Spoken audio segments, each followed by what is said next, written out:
பிரதான செய்திகளின் பக்கத்தை கவனத்தை செலுத்துவதாக இருந்தால் இந்த எல்லா பத்திரிகைகளின் பிரதான செய்திகளாக இவைதான் இடம் பிடித்திருக்கின்றன. அவை என்னென்ன செய்திகள் என்று பார்ப்போமாக இருந்தால், வீரகேசரி பத்திரிகையின் பிரதான தலைப்புச் செய்தி இவ்வாறு இடம் பிடித்திருக்கின்றது. 10வது பாராளுமன்றத்தின் கன்னி அமர்வு இன்று. சபாநாயகர் உள்ளிட்ட முக்கிய தெரிவுகளுடன் எம்பிக்களும் சத்திய பிரமாணம். ஜனாதிபதி அனுரகுமார திசாநாயக்க கொள்கை பிரகடனத்தை வெளியிடுவார் என்ற வகையிலே இந்த செய்தி இன்றைய வீரகேசரி பத்திரிகையின் பிரதான தலைப்புச் செய்தியாக இடம் பிடித்திருக்கின்றது. அதே போல இன்றைய ஒருவன் பத்திரிகையின் பிரதான தலைப்புச் செய்தியும் இதுதான். ஜனாதிபதியின் கொள்கை உரையை உற்று நோக்கும் ராஜதந்திரிகள். 10வது நாடாளுமன்ற கன்னி அமர்வு இன்று. எளிமையான ஏற்பாடு என்ற வகையிலே ஒரு செய்தி இங்கே ஒருவன் பத்திரிகையின் பிரதான தலைப்புச் செய்தியாக இடம் பிடித்திருக்கின்றது. அதே போல இன்றைய தினக்குள் பத்திரிகையின் பிரதான தலைப்புச் செய்தியும் இவைதான். 10வது பாராளுமன்றத்தின் முதலாவது கூட்டத்தொடரின் ஆரம்ப நிகழ்வை எளிமையாக நடத்த ஜனாதிபதி பணிப்பு. இன்று முற்பகல் 11:30 மணிக்கு ஜனாதிபதி கொள்கை பிரகடன உரை என்ற வகையிலே அந்த செய்தி இங்கே இடம்பெடுத்திருக்கின்றது. தினக்குள் பத்திரிகையின் பிரதான தலைப்புச் செய்தியாக இது இடம்பெடுத்திருக்கின்றது. அதே போல இன்றைய தமிழன் பத்திரிகையின் பிரதான தலைப்புச் செய்தியும் யாகவும் இவைதான் இடம்பெடுத்திருக்கின்றன. அதே போல ஏனைய செய்திகளிலும் இவை முக்கியமான செய்தியாக இடம்பெடுத்திருக்கின்றன. அதாவது இன்றைய தினம் 10வது நாடாளுமன்றத்தின் முதலாவது அமர்வு செயலமர்வு இன்றைய தினம் இடம்பெற இருக்கின்றது. சரியாக 10:30 மணி அளவிலே ஆரம்பமாக இருக்கிறது. 11:30 மணி அளவிலே ஜனாதிபதியின் கொள்கை உரை இடம்பெற இருப்பதாகவும் தெரிவிக்கப்பட்டிருக்கின்றது. பாராளுமன்ற தேர்தல் கடந்த 14ஆம் தேதி இடம்பெற்றிருந்தது, நாம் அறிந்த ஒன்றை. அதன் பிறகு பாராளுமன்ற உறுப்பினர்கள் தெரிவு செய்யப்பட்டார்கள். தெரிவு செய்யப்பட்டதன் பின்னர் இடம்பெறும் முதலாவது செயல் அமர்வு, அதாவது கன்னி செயல் அமர்வு இன்றைய தினம் பாராளுமன்றத்திலே இடம்பெற இருக்கின்றது. அதே போல புதிதாக தெரிவு செய்யப்பட்ட பாராளுமன்ற உறுப்பினர்களுக்கு அவர்களுக்கான செயலமர்வு கூட கடந்த 2 நாட்கள் இடம்பெற்றிருந்தன. பாராளுமன்றத்திலே வருகை தரும்போது என்ன மாதிரியான செயற்பாடுகளில் ஈடுபட வேண்டும், எவ்வாறு நடந்து கொள்ள வேண்டும், என்னென்ன விடயங்களில் செய்ய வேண்டும் என்பது தொடர்பாக ஒரு செயலமர்வு கூட இடம்பெற்றிருந்தது. 2 நாட்கள் புதிதாக பாராளுமன்றத்துக்கு தெரிவு செய்யப்பட்டவர்களுக்காக. அதனையொட்டி இப்போது முதலாவது செயலமர்வு, அதாவது 10வது பாராளுமன்றத்தின் முதலாவது செயலமர்வு இன்றைய தினம் இடம்பெறவிருக்கின்றது. சுமார் காலை 10:30 மணி அளவிலே ஆரம்பமாக இருக்கிறது. இந்த ஆரம்ப நிகழ்விலே 11:30 மணி அளவிலே ஜனாதிபதியின் கொள்கை பிரகடன உரையும் கூட இடம்பெற இருப்பதாக தெரிவிக்கப்படுகின்றது. ஜனாதிபதியின் இந்த ஏற்பாடுகள் இருக்கின்றன இல்லையா, கொள்கை பிரகடனத்தை ஏற்பாடு செய்வதற்காக ஜனாதிபதியின் வருகை தொடர்பாக செய்யும் போது மிக எளிமையான முறையில் இந்த விடயங்களை ஏற்பாடு செய்யும்படி ஜனாதிபதி பணிப்புரைவெடுத்திருப்பதாகவும் செய்திகளில் குறிப்பிடப்பட்டிருக்கின்றன.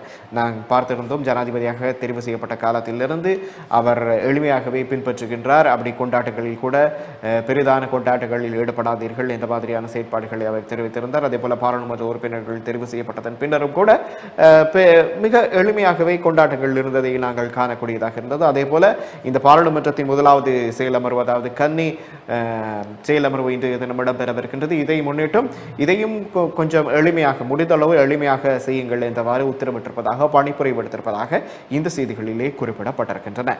ஆகவே இந்த செய்தியை நாங்கள் விரிவாக பார்ப்போமாக இருந்தால், 10வது பாராளுமன்றின் கன்னி அமர்வு இன்று. சபாநாயகர் உள்ளிட்ட முக்கிய தெரிவுகளுடன் எம்பிக்களும் சத்திய பிரமாணம். ஜனாதிபதி அனுரகுமார திசாநாயக்க கொள்கை பிரகடனத்தை வெளியிடுவார். 10வது பாராளுமன்றத்தின் முதலாவது கூட்டத்தொடரின் கன்னி அமர்வு இன்று சம்பிரதாயபூர்வமாக மரியாதை அணிவகுப்பு ஏதுமில்லாமல் மிகவும் எளிமையான முறையில் இடம்பெறவுள்ளதுடன் ஜனாதிபதி அனுரகுமார திசாநாயக்க தனது அரசாங்கத்தின் கொள்கை பிரகடனத்தை சபையில் முன்வைப்பார். 10வது பாராளுமன்றத்தின் முதலாவது கூட்டத்தொடரின் கன்னி அமர்வு இன்று காலை 10 மணிக்கு சம்பிரதாயபூர்வமான முறையில் ஆரம்பமாகும். பாராளுமன்றத்தின் சபாநாயகராக தேசிய மக்கள் சக்தியின் பாராளுமன்ற உறுப்பினரும் சிரேஷ்ட அரசியல்வாதியுமான நிஹால் கலபதியை நியமிப்பதற்கு ஆளும் தரப்பு தீர்மானித்துள்ளதாக அறிய முடிகிறது. அத்துடன் பிரதி சபாநாயகர் குழுக்களின் தலைவர் ஆகிய பதவிகளை தமிழ் முஸ்லிம் பிரதிநிதிகளுக்கும் வழங்கும் யோசனை முன்வைக்கப்பட்டுள்ளது. சபை முதல்வர் ஆளும் தரப்பின் பிரதம கொறடா நியமனமாக தலைப்பிடப்பட்ட இன்னொரு செய்தி இங்கே காணப்படுகின்றது. பாராளுமன்றத்தின் சபை முதல்வராக அமைச்சர் விமல் ரத்நாயக்க, ஆளும் தரப்பின் பிரதம கொறடாவாக அமைச்சர் நலிந்த ஜெயதிச நியமிக்கப்பட உள்ளனர். பிரதி சபாநாயகர் மற்றும் குழுக்களின் பிரதி தலைவர் ஆகிய பதவிகளை தமிழ் மற்றும் முஸ்லிம் பிரதிநிதிகளுக்கு வழங்க எதிர்பார்க்கப்பட்டுள்ளது. முதலாவது அமர்வு நாளில் சபா மண்டபத்தில் நடைபெறும் செயற்பாடுகளில் பாராளுமன்ற செயலாளர் நாயகத்துக்கு பிரதான பொறுப்புண்டு. முதலாவது நாளில் பாராளுமன்ற உறுப்பினர்களுக்காக விசேடமாக ஆசனங்கள் ஏதும் ஒதுக்கப்படாத நிலையில் உறுப்பினர்கள் விரும்பிய ஆசனங்களில் அமர்வதற்கு வாய்ப்பு வழங்கப்படும். சபா மண்டபத்தில் செங்கோல் வைக்கப்பட்டதன் பின்னர்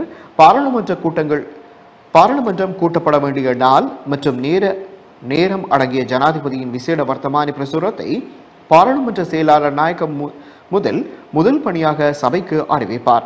அரசியலமைப்பின் 64 உறுப்புரை மற்றும் நிலையியற் கட்டளை 4, 5, 6 ஆகியவற்றின் ஏற்பாடுகளின் பிரகாரம் சபாநாயகர் தெரிவு இடம்பெறும்.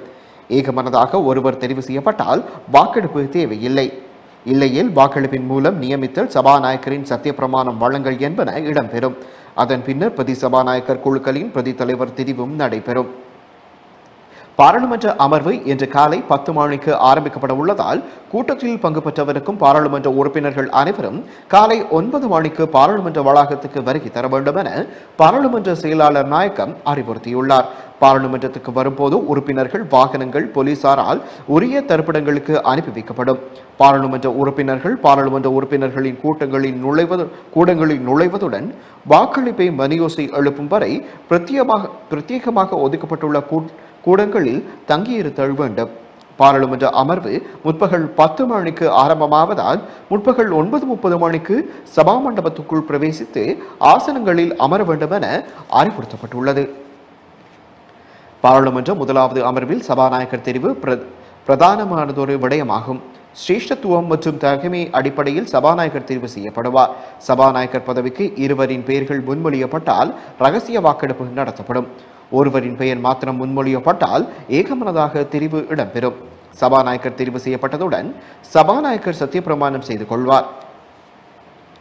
சபாநாயகர் தெரிவு இடம்பெற்றதன் பின்னர் சபை நடவடிக்கைகளின் பொறுப்பாளர் சபாநாயகருக்கு பொறுப்பாக்கப்படும். பாராளுமன்ற உறுப்பினர்கள் அனைவரும் தமது ஆசனங்களிலிருந்து எழுந்தவாறு கூட்டாக பதவி பிரமாணம் செய்து கொள்வார்கள். ஜனாதிபதியின் கொள்கை பிரகடன உரை இன்று காலை 11:30 மணிக்கு இடம்பெற உள்ளது. மரியாதை அணிவகுப்பு, மரியாதை வேட்டு வெடித்தல் ஏதுமில்லாமல் ஆரவாரமற்ற வகையில் ஜனாதிபதி பாராளுமன்றத்துக்கு வருகை தரவுள்ளார். பாராளுமன்றத்தின் பிரதான வாயிலிலிருந்து சபாநாயகர் மற்றும் பாராளுமன்ற செயலாளர் நாயகம் ஆகியோர் ஜனாதிபதிக்கு மரியாதை செலுத்தி அவரை சபா மண்டபத்துக்கு அழைத்து செல்வர். ஜனாதிபதி காலை 11:30 மணிக்கு அரசாங்கத்தின் கொள்கை பிரகடனத்தை முன்வைப்பார். அதனைத் தொடர்ந்து அடுத்த அமர்வுக்கான பாராளுமன்ற அமர்வை ஜனாதிபதி ஒத்திவைப்பார் என்ற வகையிலே இந்த செய்தி இங்கே குறிப்பிடப்பட்டிருக்கின்றது. அதாவது இன்றைய தினம் 10வது பாராளுமன்றத்தின் முதலாவது கன்னி அமர்வு இடம்பெறும் என்று சொல்லியிருந்தேன். இந்த முதலாவது கன்னி அமர்விலே சபாநாயகரை தேர்வு செய்வதற்காக நிகழ்வு இடம்பெறும். அதற்கான ஒரு யாரை நியமிப்பார்கள் என்பதை ஏகமனதாக முடிவெடுத்தால் ஒருவர் தெரிவு செய்யப்பட்டால் அவர் நேரடியாக சபாநாயகர் ஆக இருப்பார். அல்லது சபாநாயகராக இருவர் தெரிவு செய்யப்பட்டால் அந்த சந்தர்ப்பத்திலே மறைமுகமாக ரகசிய வாக்கெடுப்புகள் கூட இடம்பெறுவதாக தெரிவிக்கப்படுகின்றது. ஆகவே ஏகமனதாக ஒருவர் தெரிவு செய்யப்படுவதற்கான வாய்ப்புகள் இருப்பதாகவும் தெரிவிக்கப்படுகின்றது. சபாநாயகராக தெரிவு செய்யப்பட்டால் ஒருவர், அதே போல பிரதி சபாநாயகர்களாக தமிழர்களையும் அதே போல முஸ்லிம் பிரதிநிதிகளையும் நிறுத்துவதற்கு பிரதி சபாநாயகர்களாக வைப்பதற்கு தீர்மானிக்கப்பட்டிருப்பதாகவும் அவர்கள் விரும்பி இருப்பதாகவும் கூட ஒரு சில செய்திகளை இங்கு காணக்கூடியதாக இருக்கின்றது. அதே போல பிரதம கொறடாவாக நியமிக்கப்பட்டிருப்பவர்கள் கூட அதை தவிர்த்து அந்த பதவிகளுக்கும் பிரதி பதவிகளுக்கும் தமிழ் தரப்பினரையும் அதே போல முஸ்லிம் தரப்பினருக்கும் வழங்குவதற்காக முடிவுகள் எடுக்கப்பட்டிருப்பதாக விரும்புவதாக இங்கே செய்திகள் குறிப்பிடப்பட்டிருக்கின்றன.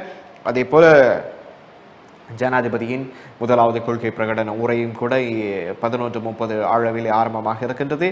அதனைத் தொடர்ந்து அந்த ஜனாதிபதியின் உரையை தொடர்ந்து இனி அடுத்த நாளுக்கான பாராளுமன்ற ஒத்திவைப்பும் கூட ஜனாதிபதியினால் முன்மொழியப்பட்டு பாராளுமன்றத்தின் திகதி அடுத்த அமர்வு திகதி அறிவிக்கப்படும். இதே நேரம் ஜனாதிபதி வருகை தரும் போது எளிமையான வகையிலே அவருடைய வரவேற்பு இருக்க வேண்டும் என்று அவர் விரும்புவதாக இந்த செய்தியில் குறிப்பிடப்பட்டிருக்கின்றது. இதுதான் இன்றைய எல்லா பத்திரிகைகளிலும் பிரதான தலைப்புச் செய்திகளாக இடம்பெற்றிருக்கின்றன. அதாவது 10வது பாராளுமன்றத்தின் முதலாவது கன்னி அமர்வு தொடர்பான செய்திகள் தான் இன்றைய பிரதான பத்திரிகைகளில் தமிழ் பத்திரிகைகளின் பிரதான செய்திகளாக இடம்பெற்றிருக்கின்றன. செய்திகளை உடனுக்குடன் தெரிந்து கொள்ள உடனே சப்ஸ்கிரைப் பண்ணுங்க.